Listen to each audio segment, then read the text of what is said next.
assalamu aleykum lawol gongol radio Jowolsaare on calminama on juurama on beltanama on ñaganama gueno moƴƴere en calmini dendagal bandiraɓe tonggode men siñiɗo e wonɓe ɗo kadi e dingiral ngal monsieur Amadou Bari ko noon Mouhamadou Yousuf Dia ka Walaji Sow Bana Sow docteur Demba Diol en calmini docteur kawmen Jibril Sangor to mbawɗa wonde wonide foof min calmini dendagal docteur radio Jowolsaare calminama sikki ala ko musidɗo meɗen Abdoulaye Aw jeeyade to wuuro men Selbaɓe kadi ko goto e men ko esi men ko jooɗi ɗo noon ko USA kono gandal mo fati ko fati orthopédique ɗum noon min mbimi Seydi Aw bisimilla min jiiɗi calmina dingal ngal min jiiɗi kadi ɓe gandama ɓe ganda hol docteur Aw hol golle muɗum hay sinde ko e tonggol daɓɓol nden noon jabanoɗamin namde ɗe bisimilla. on calminama radio Jowolsaare e hettiyankoɓe muɗum ko min docteur Aw denɗam Koumba Ly déjà waɗi présentation ngaji ɗin ɓe sikki ala ko heddi mataw tan ko tengtinde wonde no ko wi ko komi orthopédiste woni docteur toppitiɗo kala ko fate opération ngaji ƴihe jokkorɗe kañum e ɗaɗi go jooɗiɗo États-Unis e kadi e nder orthopédiste wonno orthopédie wonnoon ko hunde yanje seeɗa wonnoon jokkorɗe ƴihe ɗaɗi ko hunde ala to ala e neɗɗo kadi ɓuuri tengtude kadi ɓurmi tengtude kadi ɓurmi yaarude ko banggue jokkorɗe mawɗe ɗe ko wayno hofuru walla asangal walla kolɓuli ko ɗum ɓurmi wawde koye on ko ɗum ɗon ɓuuri wonde sous spécialité am mi arta ko adi nde mbiɗa jaabo namde ɗe tawmi ɗo ɗe mbiɗa andini doctoreɓe adiɓe kam e dingaral ɓe kaali kala ko faati e jokkorgal ngal jiɗɗen haalde ngal hofuru ko yidde tan mataw laɓɓitinde walla tengtinde koɓe kalno hen ko ngal ɗon jokkorgal ko ardi fof ko jokkorgal ɓurgal mawnude e ɓandu neɗɗo kadi ko ɓurgal wawde ko jokkorgal ɓurgal wawde liggade e jokkorɗe ɗe foof ko koppi ɓuuri hewde liggey e dow jokkorɗe keddiɗe ɗe ngal ɗon jokkorgal noon ngal waɗi wona hofuru wona ƴihe tan woni ɗon ko ardi fof ne waɗi ƴihe ɗe nane ɓe kaalino ɓe jalti ɓe jippiniɗo nate ƴihe gonɗe hofurɗe kono wona ɗum tan kone waɗi ɗaɗi nan ɗon ko kañum ndeññata jokkorgal ngal way tan kono caali ni to paale mbaɗa fof ko ma haɓɓe baaji walla hunde ha ɗum tiiɗa ɗum ɗon woni ligament ji ɗi ɗum woni ɗaɗi ɗi ne waɗi ɗaɗi gonɗi nder hofurɗi nder hofuru ndu e hoore mum ne waɗi ɗaɗi taariɗi hofuru ndu ɗum ɗo fof koye jokkorgal he jeeya ko wona ɗaɗi ko e ƴihe ɗe ne waɗi ko wiyete cartilage woni ngorño mo denɗam li haali nane o kañum ni on ɗum woni cartilage uji ɗi cartilage o noon ne waɗi ngorño ɗakkiɗo ƴihalo ko ranmi ɗon ko ene waɗi kadi goɗɗum kadi nan toon ne wiye méniscus walla ménisque e français ɗum ɗo kadi koye nder ƴihal woni ɗum ɗon fof ko ɗeɗon gueɗɗi fof ko cartilage e gueɗel nayeɓel ngel ko woni la membrane synoviale woni ko wayno way kono jappere ni nana e nder hofuru kañum ko ɗum ɗon addanta ko ɗum ɗon waɗata fewnata ndiyam gonɗam e hofurɗam ndiyam tam ɓuruɗam mbaɗam no jodol ni woni liquide synovial ko ɗon ɗam fewnete oɗon liquide synovial noon ko omo ko ɗum ɗo nafoore makko ne heewi wan noon ko ardi fof ko kanko neyɓinta ɗum kanko addanta jokkorgal ngal wawde ƴihe ɗe wawde wogodirde taw musani gueɗel ɗimmel ngel kadi ko wona ɗum ɗon ko kadi ko ɗam ɗon kalɗon dihal kañum addata kadi kañum wurni cartilage o ngorño nder gonɗo nder hofuru o oɗon wan noon ƴiƴam yettota ko ɗum kañum donc ka wuuri koye ɗam ɗon ndiyam kalɗon dihal woni liquide synovial kankal addata vitamine uji e protéine aji gueɗe feere kono wurna cartilage o koye makko woni donc ko ɗeɗo gueɗe nayyi kam ɓuuri tengtude e jokkorgal hofurgal woni ƴihe ɗe e cartilage o woni ngorño kaalaɗo o kañum e ménisque uji e ligament ji ɗi e oɗon membrane synovial woni walla liquide synovial mi arta ewo arthrose o noon arthrose kalateɗo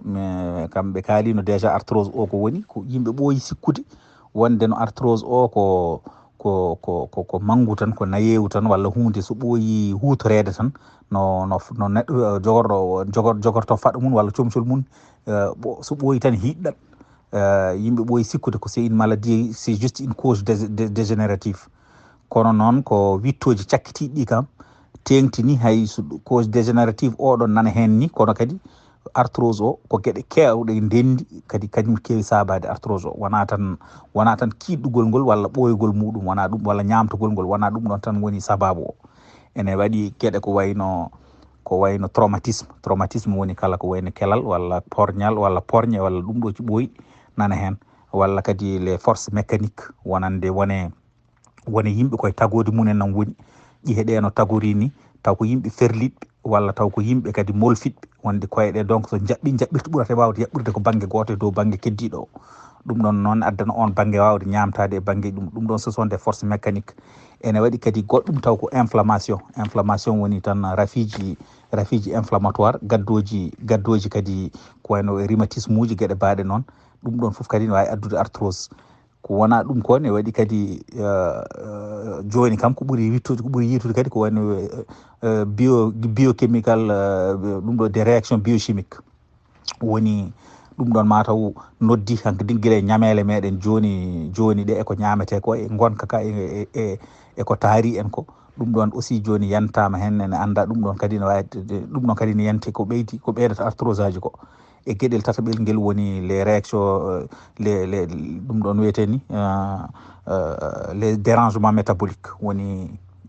ɗum ɗoji neɗɗo hormone aji neɗɗo e nder ɓandu muɗum kadi wonno dérègle o walla taw ko hunde génétique. ɗum ɗon kadi ne adda wona génétique mbiyan noon ko métabolique. ɗum ɗon ne adda kadi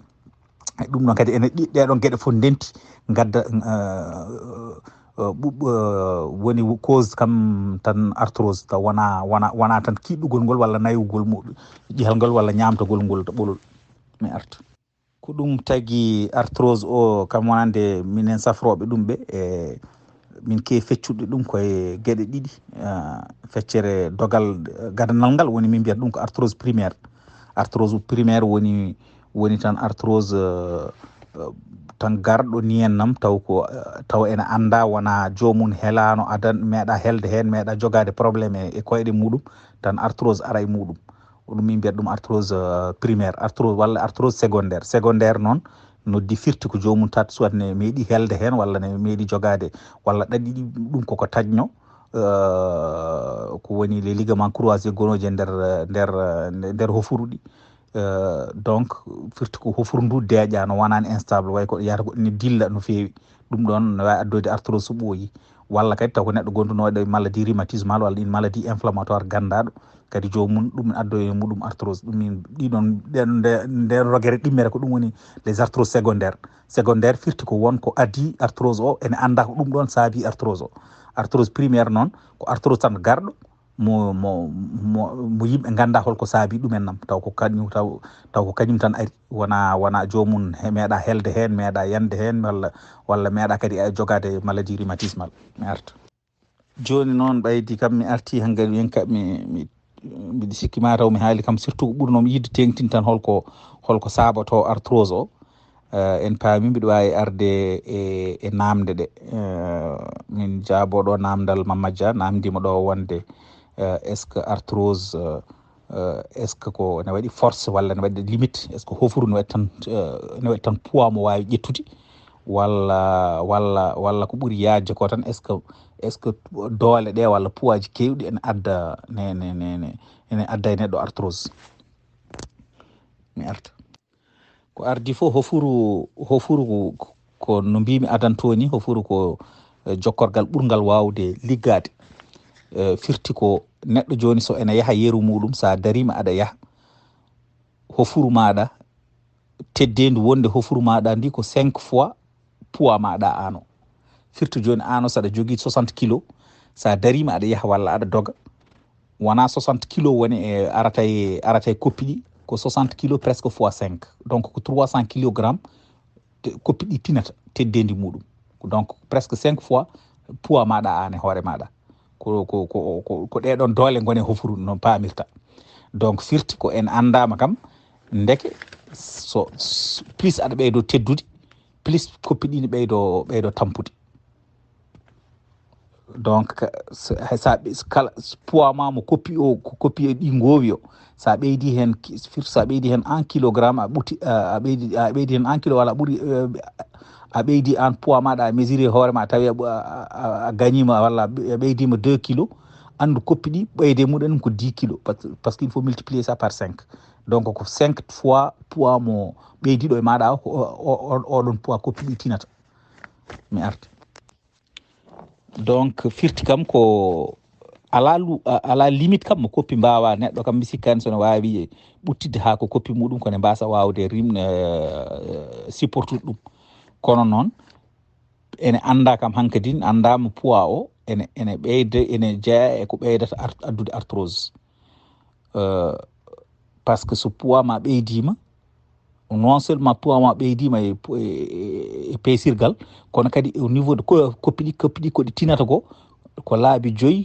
ko ene sowo ɗum laabi 5 wonde ko ɓeyde ma ko firti kanji ɓurata tampude e dow jokkorɗe keddiɗe. Donc ena ɗum ko gueɗel gotel gueɗel gadanel e gueɗel ɗimmel ngel ko sa dañi doole plus sa dañi doole ene waɗi donc graisse o ne adda e ƴiƴam maɗa ne waɗa des facteurs inflammatoires. Jaafoɗon vocal o ɓoccitima komi kemnoɗo appel.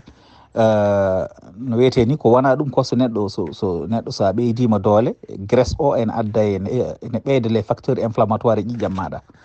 e ɗiɗon facteur aji inflammatoire noon sonde ɗiɗon kadi inflammation o mi haalino dow to wondeno wona inflammation ko hunde jeeyande e addore arthrose. Donc firti ko sa ɓeydi sa dañi plus aɗa nokka doole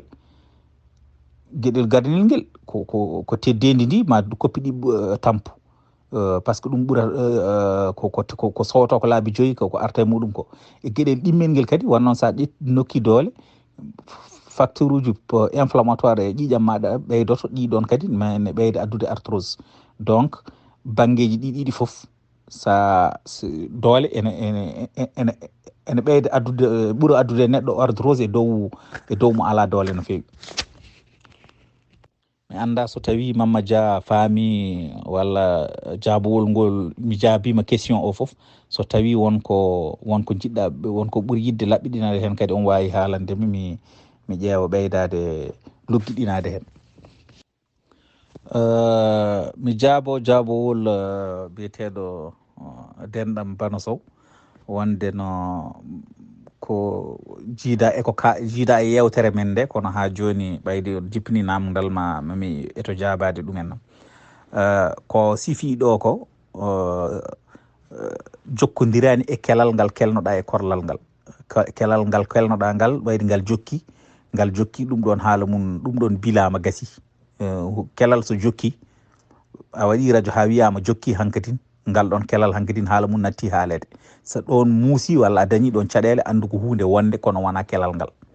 e kadi rafi mo cifotoɗa o wonde no jippo jagga e esa ngal jippo e koyngal he koyngal ngal jaaɗo wona e wulde wonde sa yeehi seeɗa ko ma dartoɗa ene wawi kadi ko ɓuuri hen hewde ni sa dartima sa turima seeɗa ɓurata wawde samorde. Ɗum ɗon waɗata noon ko ɗum ɗon probléme o ko keeci to woni wona e koyɗe he ko caɗele ɗe ko keeci to woni nerf biyeteɗo nerf sciatique o ko kanko ɗeɗɗi dow toon walla wonto ɗeɗɗi dow toon heddi noon ko ɗeɗɗi ko est ce que ko disque o ɗeɗɗi ɗum walla est ce que ko ɗaɗi gonɗi dow toon ɗi ko kanji joori yoro o heewa no tarorimo ni o ɓitti toon walla taw kadi ko disque o e hoore muɗum sosti place muɗum ñoƴƴi nerf sciatique o ko ɗum waɗata oɗo façon muusal sa yeehi seeɗa tan ɗumen ene wawi taw ko hernie discale walla gueɗe baɗe noon kono kam ko keesiki ko toon foti ƴeewede wona korlal ngal wona koyngal ma e korlal maɗa wona toon wona caɗele ɗe wona toon ɗe gooni so neɗɗo ƴeewi ɗon konne tampina hoore mum tan ko dow ko keesi to foti ƴeewede. mi arta e yewtere meɗen ko faate koppi heddi noon hol safaruji arthrose o kam ɓaydi ari andama ne woodi hol safaruji goɗɗi safaruji goɗɗi ɗi ne waɗi min mbiyata ɗum ko traitement non chirurgical ne waɗi safaruji taw wona oppirgol kono ɗum ɗon kadi fawi koye arthrose arthrose mo wona avancé arthrose tan puɗɗiɗo wone ko min peccaɗɗi donc arthrose mo wona avancé no fewi ɗum ɗon no wiyete ni ɗiɗon safaruji ne waɗi safaruji muɗum non opératoire taw ko gueɗe médicament je gueɗe goɗɗe ɗum ne safra ɗumen nam ko wona ɗum ko hunde kam taw ko sellinde arthrose o ittude ɗum ko sellinta ɗum tan ko wadde opération waɗa prothèse ko firti ko cartilage ñamtiɗo o hoolte fewne ngol noon goɗɗum waɗe prothèse goɗɗo waɗe hen no comme no dentiste uji mbaɗata ni no ñiiri sukkirte ni walla gueɗe baɗe noon ko min kam noon tan kewmi siforade ɗum hay sinno technique one wona ɓuuri ɗon ɗuminte ko hono noon tan ɗum woni prothèse ɗum ɗon kam ko ɗum ɗon tan safrata complètement arthrose kono hay ɗum ne wona arthrose foof kadi waɗante prothèse mi arta joni ɓe jokka garene wadde ko safara arthrose ɓe holko safrata arthrose safara on waɗi ko kañum waɗi ko fannuji ɗiɗi fannu gadana o woni traitement non chirurgical woni kala safara kala ko wona opération kala ko safrata hofuru taw wona opération ɗum min mbiyata ɗum ko traitement non chirurgical e fannu ɗiɗaɓo o woni opération safaruji ɗiɗo ɗi noon hol hon nafoore majji safara gadana o mo non chirurgical o ko essayde ko ƴeewde dartinde arthrose o woto kontinde woto jomum kontinde ko ñamtoto ko woto kontinde walla kam hay sono kontinde taw ko seeɗa kontinirta wasa yawde bonde wasa yawde bonnoyde gueɗe goɗɗe ko ɗum ɗon kam woni fandare traitement o kono wona pour safrude ɗum ha ko ene artano wano par ce que ko ñamti ko ala artata hankkadin ɗum ɗon ko ñamti hen cartilage ñamtiɗo oɗon hay o artata donc ala safara médical gartiro o safara chirurgical o noon woni opération ko oɗon tan kam woni safrata oɗon noon hay safrude wona komo artira ko ñamtino ko ko omo hoolto ko wonno ɗon ko ñamtaki ko o jokkito o hoolto ɗum foof ngol noon ɗum sukke waɗe prothèse woni hankkadi waɗe tan ko cartilage gonnoɗo on hono on wattete hen ko ɗum woni ɗum ɗon kam hankkadi safri ɗum ɗon kam hankkadi arthrose kam a serti hen heddima noon gueɗe goɗɗe kono ko ɗum ɗon woni tan traitement kam définitif mi arta pour luggiɗinade seeɗa e safara traitement non chirurgical o kankone ko gueɗe kewɗe pecciɗon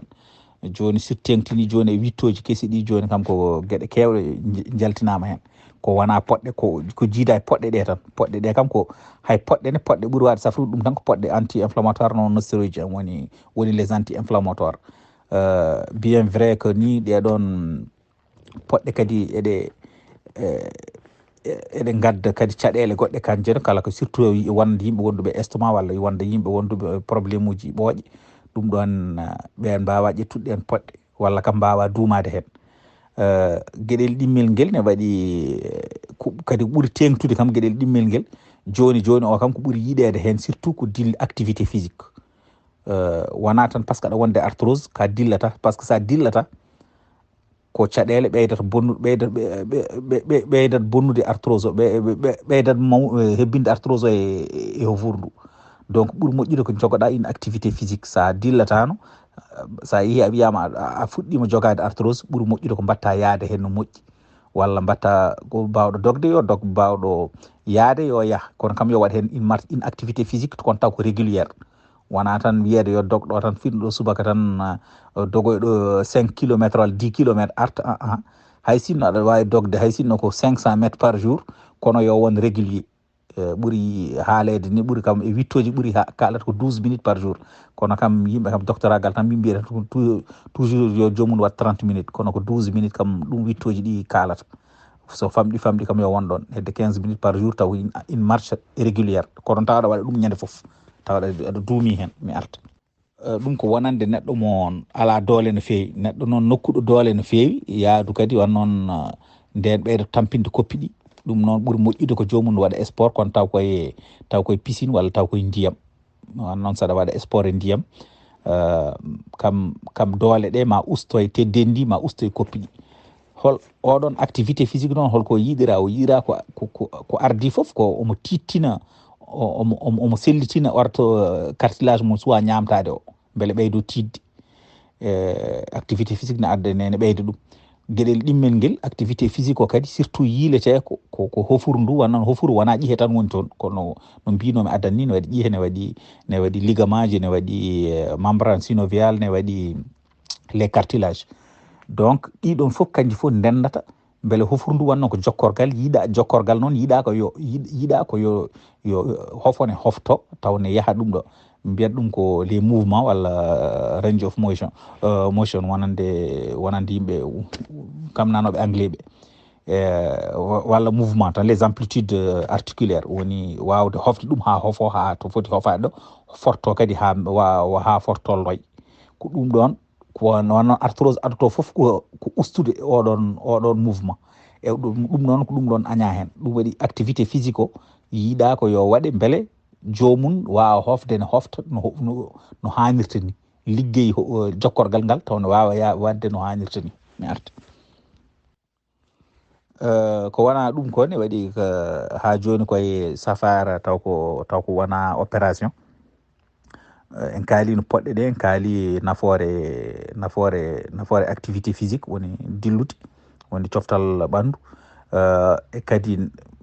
ko wona ɗum ko yimɓe kadi mbaɗa foroteji pomaduji ɗiɗon ɗin kadi ne jiiɗa hen ɗin kadi ne moƴƴi hen haydara bonnata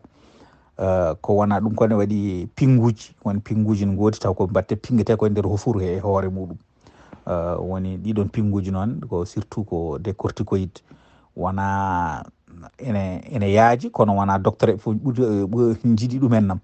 fawi tan koye leyɗele e kadi koye jikkuji mone foof eno yiɗiri ene wawiri safrirɗi no ɓuuri wawirde no pamirton min wonande min e hooram kaalowo ɗo kam mbiɗa hutoro ɗum kono wona no feewi kewmi kam ko woppude ɗum tan ha sakket wannoon ne waɗi gueɗe goɗɗe tan ɗi ɓuurmi yaarude ɗe mi ɓuura sa waɗi pingu o ene hanma wadde wona gueɗe goɗɗe kono kam pingu o omo nafa no feewi hen sahaji surtout wonande ɓe koppi munenam ɓuuti no feewi surtout wondoɓe arthrose taw koppi ɗi ne ɓuuti no feewi walla sa memi taw ne wuuli seeɗa kono noon taw ala infection taw aɗa andi aɗa siiri kam wona infection ko arthrose ɓolo hono ɓeɗon sa waɗi pinguji ɗiɗon ene nafa hen no feewi wannoon usta inflammation o no feewi so inflammation so ustima tan musalla o nattat musalla o usta toon feewi kañum kadi so musalla o ustima noon hankkadi jomum no wawi hutorade jokkorgal ngal no feewi kono wone gueɗɗe wone arthrose goɗɗo taw jomum ala les signes inflammatoire no feewi walla sa waɗi analyse uji dihal gonale hofurgal a tawi les globules blancs wone ɗum ɗoji gona hen hay c' est à dire montagne no feewi ɓeɗon sa rokkiɓe sa waɗi pinguji ɗiɗo e nder hofuru ala ko nafata ene kam ɗamina kam ala ko ustata hen ɗum noon mbiɗa sikki wona neɗɗo fof tan no paami toon wona neɗɗo fof tan foti waɗne ɗiɗon pinguji ko ma cuɓoɗa ha ganda holɓe pingu o nafata holɓe pingu o nafata mi arta gueɗe kese kam joni kam kesam hesagu wittoji joni ko gaddi kadi ne waɗi gueɗe goɗɗe poɗɗe pinguede e nder hofuru nde e hoore muɗum ɗum ɗon noon taw wona leɗɗe taw wona médicament ji taw wona leɗɗe wona ɗum ɗoji ko ƴiƴam ko neɗɗo e hoore muɗum ko taw ko an hoorema safrata hoorema no pamirta wiyete ko PRP plasma riche en plaquettes walla les cellules souches woni guitteteɗe ko ɗum ɗo fof koye ɓanduma hoore mum ittete walla kadi des cellules adipeuses woni ko ɗum ɗoji ko bourwaya taw ko ɓellere maɗa taw ko kañum presque una no pamirton hono ɗeɗon gueɗe taw ko ɗum ɗon taw koye hoore ɓanduma ƴiƴamma an hoorema tirete yonke ha dihal gonkal hen kal heɓe kalɗon hoore muɗum kalɗon dihal noon ko kalɗon wattete e nder hofuru ndu hol fandare muɗum wannoon kalɗon dihal akal waɗi wannoon en kaali arthrose waɗi ko inflammation firti ko inflammation firti ko soldateɓe tigi wonnoɓe ɓanduma kañum en koye mumen nam ko kañum en tigi dutti ene kapto e ma ene kaɓa e maɗa donc sa itti toon ɓeɗon wonnon koye nder hufruɗo tan ɓe goni c'est des cellules inflammatoires ɗon ɗi goni sa addi noon des cellules plasmatiques gonɗe nder ƴiƴam ɗin ɗi gona inflammatoire ɗiɗon noon ɗi kewi captade ɗi kewi ko habtade kala ko addata inflammation donc sa wattiɗe e nder hufuru ndu kanji koye majji maɗi captoye inflammation gonɗi ɗon puisque kanji ɓurata doole wonno noon kanji ka cettiɗo tan kanji koye majji gadduɗaɗi haɗi kewi keewal majji noon wawtoto keewal gongal ɗon ngal e ɗum ɗon ne wawi safrude ɗum ko wona ɗum ko kadi puisque ne waɗi ko c'est des cellules souches c'est des cellules souches ɗi mbawi wontude hunde foof kadi ɗiɗon kadi ene mbawi kadi sukkude wonande cartilage puɗɗiɗo ñamtade o ɗi laalto ɗum ɗi cukka oɗon banggue kadi kam hay sinno cartilage o hoore mum artani ma waɗ ɗon tiisi goto kam wayata koko ɓasa ni no pamirton ɗum ɗon ne wawi ene nafa kam no fewi en tout cas joni kam safaruji joni ɓurɗi jolde ɗi koye toon ɓuuri yarude pinguji batteɗi nder koppi ko toon ɓuuri yarude min mbiyata ɗum ko PRP ɗo kam ɗo e États-Unis ene ko hunde hutortede no fewi ko ɗum ɗon kam woni tan mi waɗi tour mataw traitement non chirurgical mo wona opération woni guila e poɗɗe mum hay pomatuji muɗum hay pinguji poɗɗi waɗede nder koppi e walla kadi hay traitement ji kesi joni ɗi woni PRP woni taw ko safara taw ko ƴiƴam ma an e hoore maɗa safratuma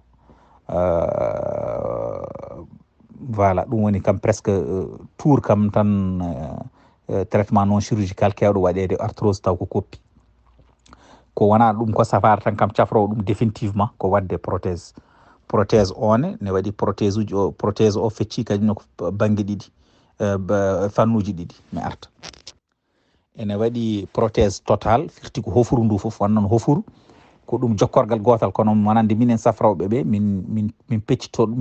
ɗum koye pecce tati ene waɗi arthrose fémoro-patellaire woni hakkude ƴihal buhal ngal e heeɗelde wonde yeeso nde ɗum woni arthrose articulation fémoro-patellaire et articulation fémoro-tibial interne et externe hakkude ƴihal buhal ngal e ƴihal korlal ngal ko doge ɗiɗi kañum ne fecci ne waɗi banggue keɗɗo ndero keɗɗo banggue keɗɗo hakkude koppi o e banggue kettuɗo sara o ko ɗeɗon pecce tati goni ko noon min peccitirto jokkorgal hofuru ndu donc ɗum addi waɗi prothèse uji waɗi prothèse totale woni cafrowo jokkorɗe ɗeɗon tati foof min mbiyat ɗum ko prothèse totale walla tricompartimental walla ko wona ɗum ko ne waɗi prothèse unicompartimental taw ko banggue goto tan taw safrata hen tan koye ɗeɗon fecce ko hen feccere wotere tan remplace de ko nden tan sukkete taw ko ndeɗo ko to ñamtiɗo ko ɗon tan safrete ɗon tan watte prothèse ɗum noon kadi ne woodi ko prothèse unicompartimental ko ɗiɗon façon ngaji ɗiɗi prothèse goodi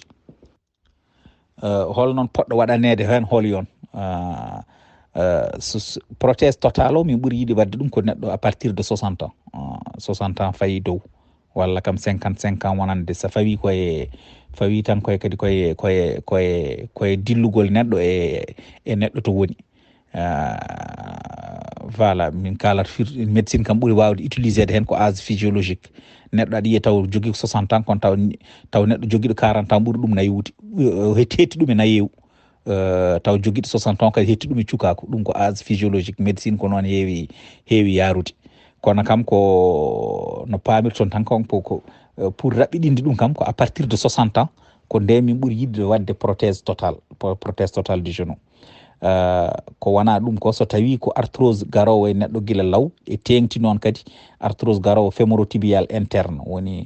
woni hakkude ƴihal buhal ngal e ƴihal e korlal ngal kono banggue keɗɗo hakkude koppi o ko on ɓuuri wawde on ni ɓuuri hewde arthrose ko ɗo mo heewi adorade musalla arthrose hoore mum toujours ko ɗo heewi adorade kam ko banggue interne o fémoro-tibial interne ko ɗon heewi adorade oɗon noon so tawi ko ɗon tan ko nde fuɗɗinde kadi taw jomum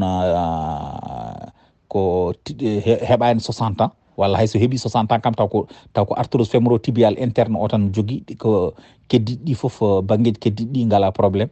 ɗum ɗon jomum ne wawi waɗanede prothèse unicompartimental woni prothèse taw ko oɗon banggue tan on banggue to ñamtiɗo on tan holtete ko ñamti ko holte ha feewa ngol noon sukke waɗe prothèse o on banggue ñamtiɗo o tan banggueji keddiɗi taw memetaki ɗum ɗon ko prothèse unicompartimental ko wona ɗum ko taw à partir de 50 ans so tawi ko compartiment ji keddiɗi ne foni ñamti ɗum kanko waɗande ho jomum tan prothèse total du genou ɗum noon on jarama mbiɗa sikki mataw mi yañima seeɗa e safaruji ɗi jaafoɗon audio ji ɗi ne waɗi hen juuɗɗi seeɗa kadi ene wawi taw Afrique to won ɗaniɓe nde keɗoyi ɗon audio ji ɗi foof so tawi kala joguiɗo namdal kadi ne wawi abbitinde namde muɗum mami artu hen mami artu hen mi ƴeewa somi tii hen namde ɗe potami jabade so Allah jaaɓi mami jaabo on jarama.